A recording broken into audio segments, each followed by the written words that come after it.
2019년에 가장 많이 읽힐 시가 어떤 시가 될까요?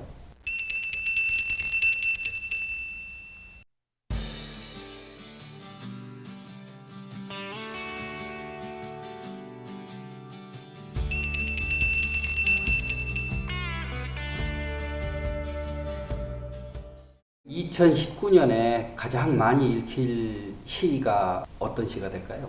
국가적으로 큰 문학상을 받는다거나 문예지에 많이 실린다거나 문학하는 사람들에게 많이 회자된다거나 그런 것 말고 그냥 이제 SNS, 예를 들어서 페이스북 이제 이런 데 가장 많이 언급될 시.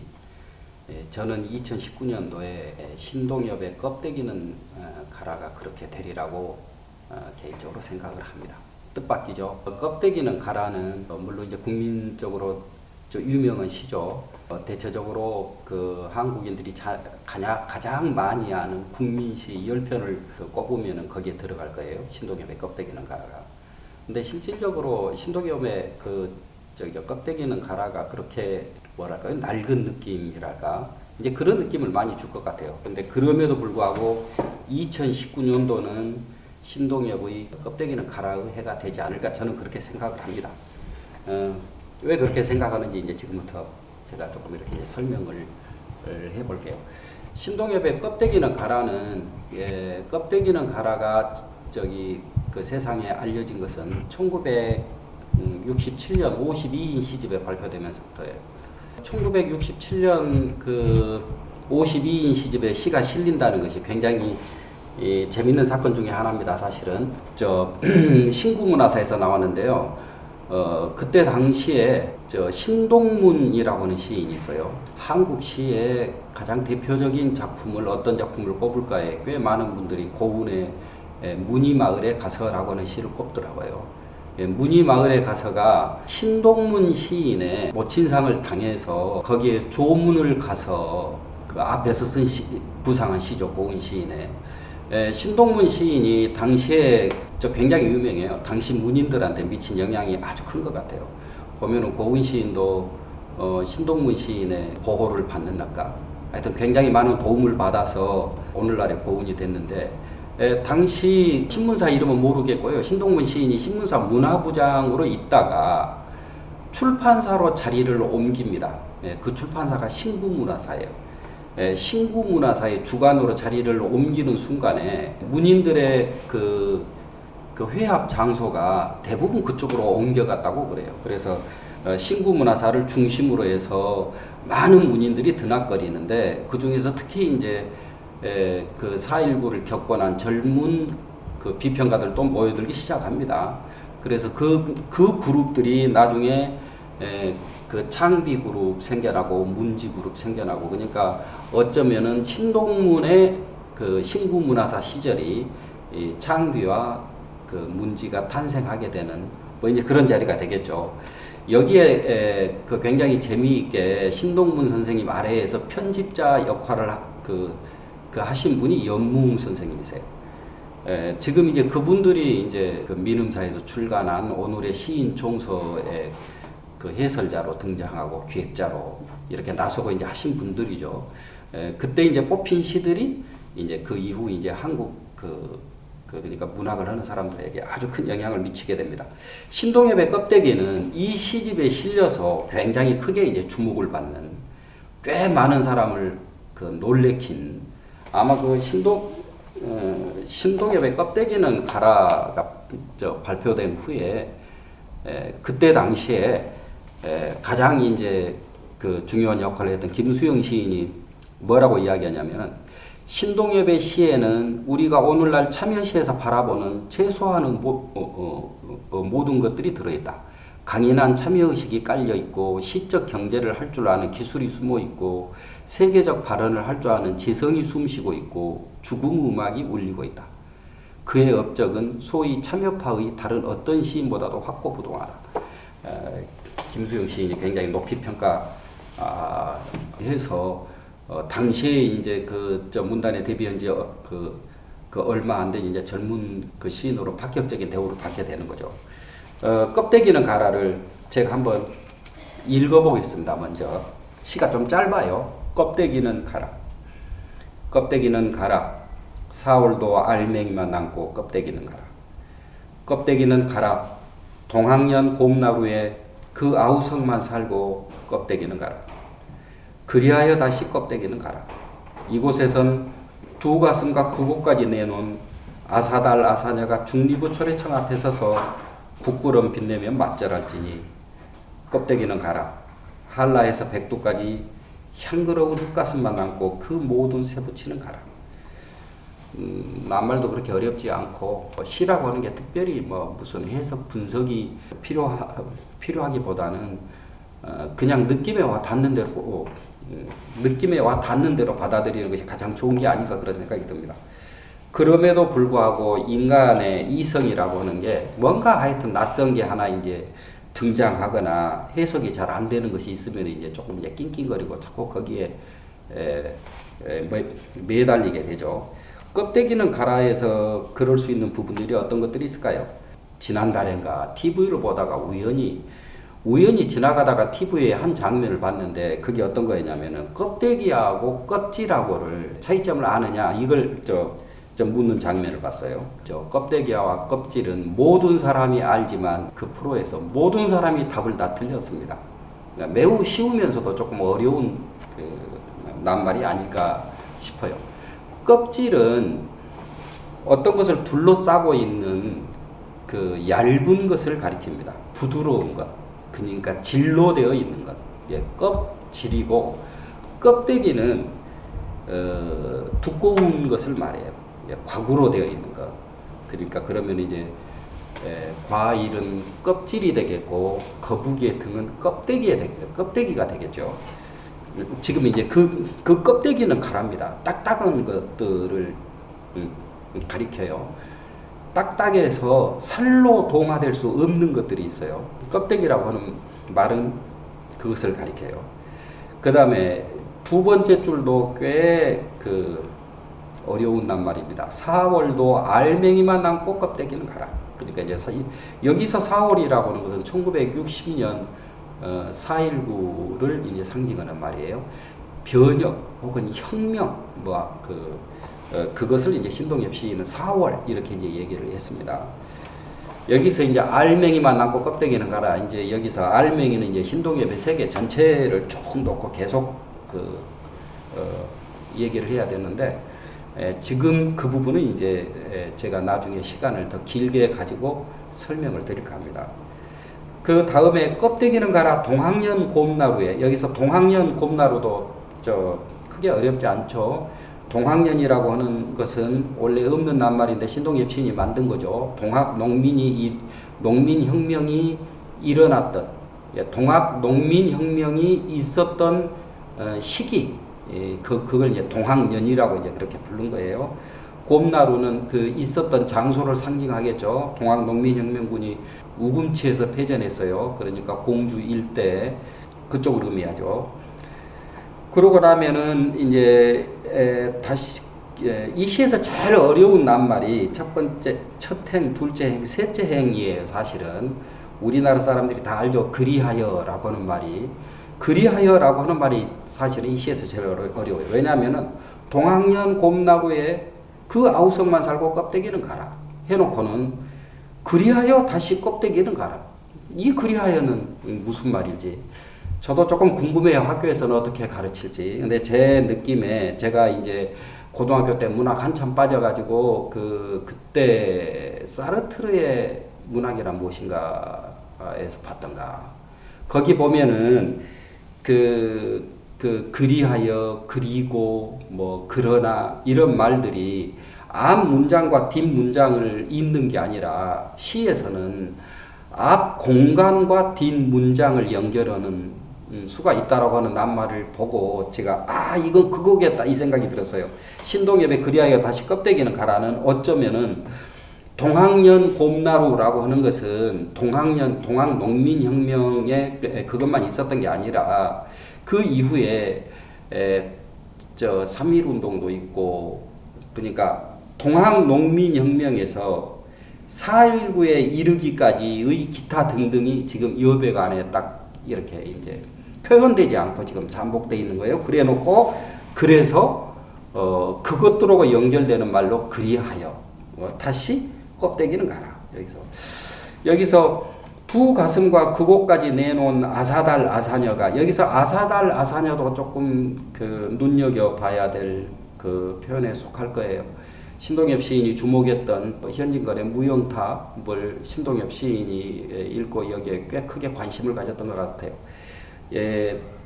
아사달 아사녀는 원래 백제 사람들입니다.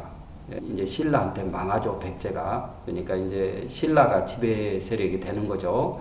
그래서 아사달이 석공이에요. 그래서 아사달을 데리고 가서 탑을 짓게 만들어요. 이제 아사녀는 그 남편을 기다리다가 저 남편을 만날 수가 없어요. 그래서 만나러 가니까 저 호수에 탑이 나타나면은 남편을 만날 수 있다. 그래서 아사녀가 계속 기다리다가 끝까지 탑이 그 물의 그림자로 탑이 나타나지 않으니까 물 속으로, 그러니까 탑을 찾아서 걸어 들어가 버리는 뭐 이제 그런 이야기가 현진건의 무용탑인데, 아사달 아사녀는 그런 관계예요. 비운의 관계예요. 외압에 의해서 자기들은 약하기 때문에 억지로 떨어져 있는 관계예요. 아사달과 아사녀가 중립의 초래청 앞에, 이때 이 중립이란 그 중립국이라고 하는 표현이에요. 중립의 초래청은 그 신랑 신부가 옛날 전통을 내서 그 맞절하는 장소입니다. 그래 놓고 이제 그 다음 년에 보면 껍데기는 가라. 한라에서 백두까지 향그러운 흙가슴만 남고 그 모든 쇠붙이는 가라. 지금 신동엽의 껍데기는 가라에서 한라에서 백두까지라고 하는 지금 이 표현은 1980년대 학생운동을 하는 세대에게 거의 입에 닳도록 그 세대들이 결혼해갖고 나중에 낳은 자녀들의 꽤 많은 그 자녀들 이름이 한라, 백두 막 이제 이렇게 될 것 같아요. 하여튼 껍데기는 가라는 이렇게 지금 해놓고 보면은 어려운 표현은 전혀 없는 시입니다. 신동엽 시인이 그렇게 특별히 막 그 낱말을 막 이렇게 어렵게 좀 만들어서 너무 심하게 다듬고 그렇게 쓰는 사람은 아니에요. 이 시가 가지고 있는 가장 큰 특징 중에 하나라고 할까요? 이 시는 그러니까 정치 감각이 얼마나 시대를 앞서갈 수 있는지, 제가 2019년에 가장 크게 회자 대리라고 보는 이유도 거기에 있어요. 사실은 이 시에서 지금 중요한 내용은 아사달 아사녀가 중립의 초래청 앞에 서서 맞절한다라고 하는 거예요. 그러니까 당시에 이때가 지금 1967년도에 발표했다고 했죠. 사실은 이 작품은 1964년도에 발표한 적이 있는 작품입니다. 이게 4.19를 겪고 얼마 안 돼서 쓴 시예요. 지금 이 작품이. 당시 그러니까 4.19를 겪고 나서, 그러니까 1950년에 전쟁을 겪고 나서 납북되고 월북되고 남북이 이제 점점 고착화되고 나서 그냥 이제 남쪽만 가지고 남쪽만 사유 범위 안에 담아놓고 사람들이 살고 있어요. 4.19가 일어나니까 학생들이 여기에 문제제기를 하기 시작합니다. 그래서 통일 문제를 자꾸 이제 얘기를 하게 돼요. 남북을 함께 놓고 생각하게 돼요. 껍데기는 가라는 그냥 우리가 똑같이 한글로 되어 있으니까 그냥 이렇게 이제 있고 그러지만, 사실은 1950년대 이후 작품 중에서 한반도 전체 운명을 놓고 이야기하는 시는 몇 편 안 됩니다. 다 분단, 이남, 휴전선 이남에서의 삶만 가지고 이야기를 하지, 이렇게 남북을 통틀어 가지고 이걸 한 통으로 놓고 그렇게 이야기하는 경우가 아주 드물죠. 지금 사실은 이 시에서는 한반도라고 하는 게 냉전 체제, 20세기 냉전 체제의 그 변두리 국가예요. 냉전 체제의 변두리 국가이기 때문에 냉전의 해악도 그냥 미미하게 지나가면 얼마나 좋습니까? 그런데 국제 정치적 역학 관계라고 하는 게 그렇게 되지 않습니다. 가장 변두리가 그 문제로 가장 심한 고생을 겪게 돼요. 사실은 한반도는 냉전 국제사회의 변두리가 아니라 최전선이었습니다. 20세기는 한반도 남쪽과 북쪽으로 거의 모든 그 정치적인 그 긴장을 다 몰아넣어서 사실은 지구촌이 겪는 냉전의 폐해를 가장 앞장서서 겪은 곳이 그 남북 분단이에요. 이때 그 문제 때문에 이 국제 정치적 역학구도 속에서 한반도가 살 길은 중립국밖에 없다라고 하는 것이 지금 신동엽 시인의 의견이에요. 중리부 초래청 앞에서 맞절할지니 껍데기는 가라. 이때 껍데기는 뭐냐? 향그러운 흙가슴만 남고 모든 쇠붙이는 가라. 지금 쇠붙이에요. 이 쇠붙이는 무기를 말합니다. 무장을 말합니다. 사실은 이 신동엽 시인의 껍데기는 가라 이후에 완충, 중립국 이제 이런 말들이 막 이제 좀 많아져요. 이 신동엽의 껍데기는 가라를 가장 적극적으로 가장 준엄한 애침으로 받아들인 사람이 누구냐? 이게 문익환 목사예요. 문익환 목사는 이 문제에 아주 깊이 천착을 했습니다. 사실은 껍데기는 가라 이후에 신동엽 시인이 꿈꾸었을 만한 그 후속적인 시를 문익환 목사가 여러 편을 계속 씁니다. 그러니까 신동엽의 껍데기는 가라를 이어서 계속 생각을 한 거죠. 제가 문익환 목사가 쓴 시 아주 유명한 시, 이것도 몇 줄만 보면 사람들이 바로 알 거예요. 제가 우선 하나만 읽어볼게요. 비무장지대라고 하는 시가 있습니다. 문익환 목사 시예요. 비무장지대는 무기를 가지고 못 들어가는 곳. 우리는 총을 버리고 군복을 벗어버리고 들어간다. 막걸리 통들만 메고 너희도 따발총 버리고 계급장들 떼고 들어오너라. 팔을 걷어붙이고 팔씨름이나 해보자. 누가 더 세나 모래벌을 만나면 씨름판이라도 벌려보자. 멧돼지를 잡아라. 황소 대신에 멧돼지를 잡아라. 멧돼지 고기를 뜯으며 바가지 막걸리를 돌려라. 여군들은 치마 저고리를 입고 나오너라. 40년 묵은 나뭇가지에 그네를 매줄 테니 힘을 견주어라. 날씬한 허리의 탄력으로 누가 더 높이 하늘을 밀어 올리나 보자. 아, 비무장지대. 너희는 백두산까지 밀어붙여라. 우리는 한라산까지 밀고 내려가리라. 비무장지대 만세 만세 만세. 껍데기는 가라. 후속편 같습니까? 너희는 백두산까지 밀어붙여라. 우리는 한라산까지 밀고 내려가리라. 비무장지대 만세 만세 만세. 이 지금 껍데기는 가라 그 소리예요. 이 문익환 목사님이 아주 주목을 했던 게 1989년 방북을 하죠. 방북을 해가지고 제가 문익환 평전을 썼기 때문에 그 부분이 이제 문익환 목사님 그 표현을 보고 제가 아주 인상 깊었어요. 방북해가지고 김일성 주석을 보면서 문익환 목사가 계속 숨죽이며 관찰했던 것이 있어요. 계속 표현을 안 해요. 계속 관찰하고 있다가 됐어. 뭐 이제 속으로 이렇게 감탄한 부분이 있습니다. 이게 뭐냐면은 김일성 주석이 중립국 통일론에 동의한다는 거예요. 그렇게 생각한다는 점이에요. 정말로 기뻐해요, 문익환 목사가. 김주석도 나하고 똑같구나. 이제 통일은 됐어. 중립국 통일론이면 통일할 수가 있어요, 한반도가. 그런데 거기에 많은 사람들이 그렇게 생각을 하지 않죠. 먼 가치를 막 과도하게 주장해가지고 한쪽을 기어이 몰락시키려고 막 이렇게 많은 사람들이 노력을 하게 됩니다.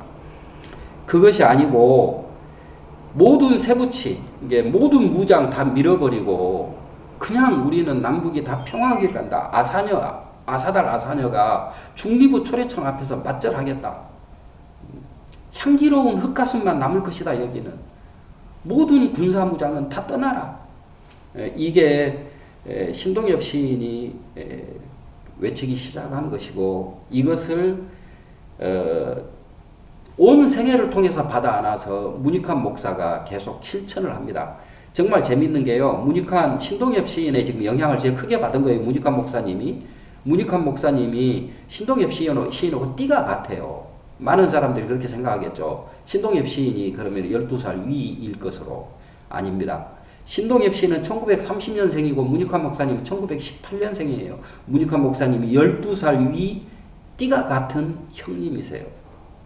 그런데 이제 문익환 목사님은 아무리 어려도 좋으면 존경하니까, 그것이 문익환이니까, 이 문익환 목사님의 노력을 통해서, 방북을 통해서 이 중리국 그 지금 이 신동엽의 중립국 통일론, 이 비무장지대 문익환의 중립국 통일론이 사실은 낮은 단계의 연방제 그 합의를 도출해서 6.15 정신이 되어서 지금 그 부분을 문재인과 김정은 두 정상이 전격적으로 받아 안아서 지금 목화 진행 중이고, 이게 북미 회담에서 성공을 하게 되면은 종전 선언이 이루어질 것이고 평화 협정이 체결될 거예요. 제가 생각할 때 저는 이것이 2019년도에 일어나리라고 본다는 거예요. 그러면 문학을 사랑하고 사랑하지 않고 아무 상관없이 많은 사람들 머릿속에 중리부 초려청 앞에서 부끄럼 빛내며 맞잘할지니 향그러운 흙가슴만 남고 모든 세부치는 가라가 마침내 50 몇 년 만에 이 시가 눈앞의 현실로 완성되는 그것을 많은 사람들이 기억하고 아마 페이스북 같은 데 올리고 서로 축하하고 뭐 카톡 같은 데 많이 주고받고 이렇게 하지 않으리라고 그렇게 하지 않을까 이렇게 생각을 합니다. 시 한 편이 시집이 팔리고 안 팔리고가 그냥 전혀 상관없이 한 세계의 사람들의 그 꿈과 소망으로 이렇게 몇십 년씩 존재하면서 그 힘을 발휘한 이런 사례를 보여준 게 신동엽의 껍데기는 가라가 아닐까 합니다. 이 신동엽 시인은 1960년대에만 활동을 해서 69년도에 죽었으니까 신동엽 시인의 그때는 이제 주로 이제 사람 이름 한자로 쓸 때여서 지금은 그 개그맨 신동엽이 하도 유명해서 신동엽이라고 하는 이름이 아주 익숙합니다, 사람들이. 60년대에 신동엽 이름을 다 못 외웠어요. 한자의 옆자가 조금 어려워요. 그래서 그때도 신동엽은 모르고 껍데기는 가라의 시인, 대부분 이런 식으로 얘기를 했었어요. 2019년이 공교롭게도 이 신동엽 시인이 죽은 지 50년이 되는 해입니다. 이 신동엽이 누군지, 이 신동엽의 고향, 그 신동엽의 대지, 신동엽의 작품 세계, 이런 것들을 제가 하나하나 쭉 이야기를 해볼까 합니다. 신동엽에 대한 얘기를 제가 올해 한 100개쯤 해볼까 생각합니다. 기대해 주십시오.